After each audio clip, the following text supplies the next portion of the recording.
一句祝福的话深藏心底，享受未完成的事于无声处累积，一条追寻的路有风有雨，对真相的凝望无从放弃。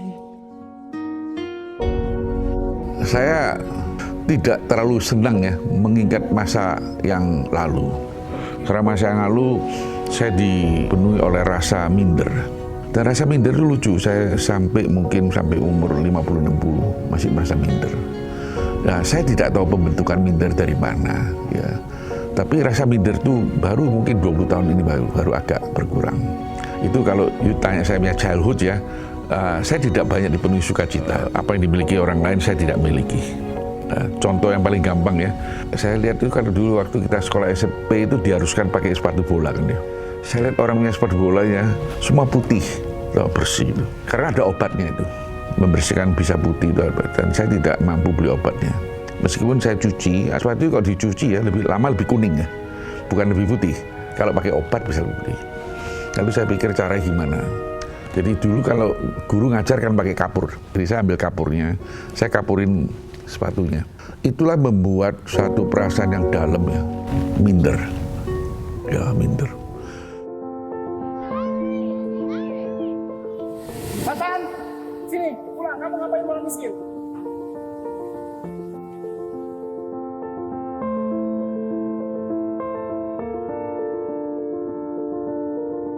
Minder bukan hal yang baik. Harus hati-hati, minder bisa menjadi dendam, minder bisa jadi kepahitan. Minder justru bisa jatuhkan kita juga. Karena orang tua saya susah, betul-betul susah. Jadi itu tadi saya cerita, ada kepahitan, pasti ada dendam juga. Jadi sekarang tinggal kita hati-hati ini mau di-convert ke positif atau negatif. Itu saya bersyukur saya convert ke positif.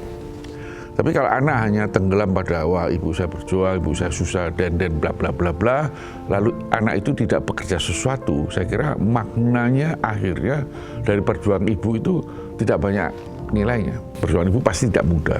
Basically ada berapa poin ya, menderita, berkeringat ya, berdarah, hanya suatu karena kasih sayang ibu kepada anaknya.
Melihat suatu hasil apa yang dulu dia perjuangkan, apa yang dulu dia dambakan. Nah ini yang kita harus persembahkan kepada ibu. Jadi menjadi anak yang baik, menjadi anak yang berguna, tidak hanya untuk keluarga sendiri tapi untuk masyarakat. Inilah sebetulnya yang diharapkan oleh seorang ibu. Bangun. Iya, Mas. Ada orang bilang, wah Pak Tahir anak yang baik. Saya kira bukan masalah baik atau tidak baiknya. Masalah bagaimana you apresiasi, real apresiasi bahwa perjuangan ibu itu tidak mudah. Nah apresiasinya bisa bermacam-macam. Apresiasi yang lebih tinggi itu adalah anak ini harus jadi lebih baik dari orang tuanya. bukan galak, karena saya mungkin terlalu nakal. Dari saya kalau dari kecil tuh mungkin yang diterima pukulan di keluarga saya sama saya. Jadi malam mau tidur saya paling takut, karena malam itu ibu saya periksa dulu. Itu hasil ulangan. Dulu hasil ulangan itu pakai buku, sekarang kan pakai kertas. Dulu itu 1 buku. Jadi ulangan pertama itu halaman pertama luar gitu. Jadi ibu saya tanya saya, ini mana hasil ulangannya? Saya bilang belum dibagi. Adik saya ini nyusahin saya, dia bilang sudah dibagi, tadi dibuang ke kali sana, karena dari sekolahan saya ke tempat saya itu lewat kali. Dia bilang dibuang aja sama kali. Bangun sini, sambar dah, jedar. But saya tidak bilang ibu saya tegas, saya bilang saya yang terlalu nakal. Sosok emak adalah sebuah sosok yang inspiratif bagi saya. Dan ia pun berada dalam hidup saya dari pas saya kecil sampai sekarang. Terhadap Tuhan harus cinta Tuhan. Kita sayang Tuhan harus sayang yang bisa kita lihat dulu. Amin. Kalau kita tidak bisa sayang yang kita lihat, kalau misalnya yang di gereja, kita mana bisa sayang Tuhan. Amin. Dan selalu yang saya lihat bahwa satu hal yang menjadi konsisten dari beliau adalah work ethic, yaitu adalah kerja keras dia.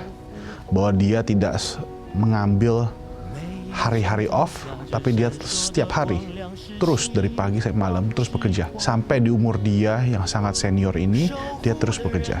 Dan itu menjadi satu teladan bagi saya, bahwa di umurnya yang sudah 90 lebih, beliau masih mempunyai fighting spirit. Saya melihat fighting spirit yang sama dari nenek saya juga melihat fighting spirit yang sama di ayah saya. Dan ini yang harus menjadi saya ambil jadi teladan bagi diri saya.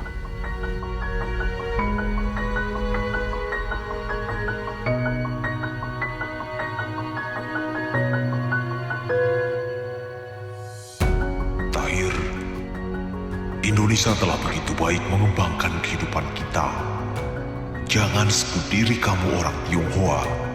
Kamu adalah orang Indonesia karena kamu mendaratkan hati kamu di sini, bukan di mana-mana. Saya selalu bilang sama orang, tanpa Indonesia tidak akan ada akhir. Kalau Indonesia perlu saya apa, saya bersedia. Itu logical. Tidak ada yang perlu dibanggakan. Filosofi mengatakan, yuk ambil satu tempat, yuk kembalikan satu tempat itu. Ini saya harus mempunyai satu sikap yang jelas. Ini penting untuk saya, disiplin untuk diri saya dulu, pertama. Kedua, kebetulan habitat saya adalah orang miskin. Habitat saya tidak perlu berubah. Tidak karena saya punya uang, saya akan menjadi habitat lain. Tidak. Habitat saya kembali ke asal-usul saya. Sehingga, Mas mohon maaf ya, saya susah terima kalau saya tahu atau saya dengar orang susah. Sedangkan saya lagi enak. Itu saya susah terima.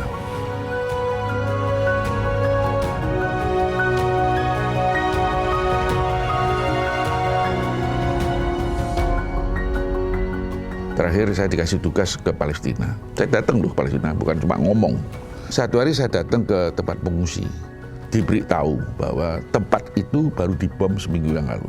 Saya pikir ya, kalau pada hari itu saya kejadian sesuatu yang tidak baik, saya legowo.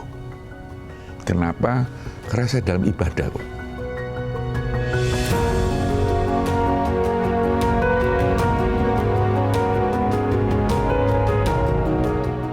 Selesai saya mau pamit, saya selalu tanya pertanyaan, boleh nggak saya doa dalam bentuk Kristen? Mereka bilang welcome. Saya bilang, Tuhan, You telah memberkati saya seumur hidup.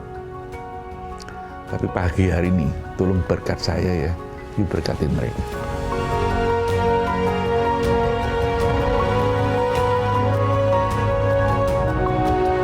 So I'm very happy. Saya ulang tahun di sana, saya main sepak bola di sana. Mereka perform taekwondo di sana. Mereka ngerayakan ulang tahun saya di sana. Sekali saya ulang tahun di Jordan. Which is a real life. Itulah hidup yang sebenarnya. Karena tiap orang kan nasibnya berbeda, Mas. Kalau kita lebih baik ini sangat bersyukur.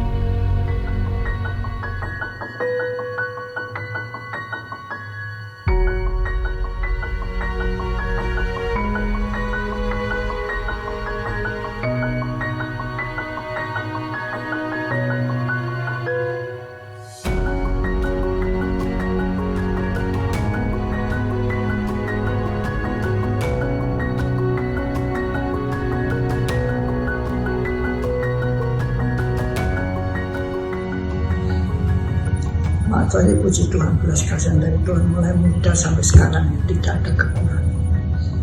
Satu, tidak kepikir punya anak seperti papa. Sayang banget sama Maco. Bukan cuma diberi segala sesuatu tidak kekurangan, dia perhatian. Pagi, sore, malam ke telepon, tanya Maco tuh keadaannya gimana. Gimana harus belajar. Ini papa, boleh jadi teladan.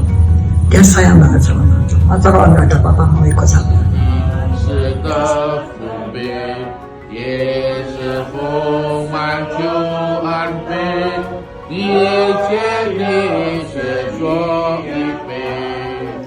Amin. Jadi semua dengar ya, hadiah terbesar itu adalah Mak kasih kita nyawa, dan kita sekarang masih pakai hadiah ini ya sampai sekarang. Maka itu kita hormat sama Mak ya. Mak punya ini yang saya sharing untuk ibu saya. Memang ibu saya berjuang tidak mudah. Ibu saya bekerja sampai 3 tahun yang lalu. Tapi karena stroke jatuh, sekarang mulai tidak kerja lagi. Tiap pagi 6:30 saya ke ibu saya dulu, ya memberikan makan kepada ibu saya. Tapi sore saya selalu datang. Kalau siang saya ada waktu, saya datang lagi. Karena ibu saya kalau sadar itu adalah pagi siang, kalau sore sudah mulai tidak konsentrasi. Jadi saya gunakan kesempatan yang masih hidup, momen-momen. Ini kan satu proses perpisahan yang untuk kekal. Ya, Mak, buka mulut, Mak. Buka yang besar. Ya. Ibu tidak sekedar ingin dibalas budi baiknya, oke saya juga sang tua, saya dipelihara, itu which is good ya, itu harus ya sebenarnya. Maka saya lihat filosofi Jawa ya, luar biasa. Misal lebaran, silaturahmi, kita datang ke orang tua, itu culture yang luar biasa. Sungkem kepada ibu, bukan tata kromonya, tapi rasa terima kasih kepada ibunya. Meskipun mungkin anaknya sudah jadi penjabat, anaknya sudah jadi orang sukses, tapi dia tahu asal-usulnya, sumbernya dari mana. Tanpa ibu, tidak akan ada kita.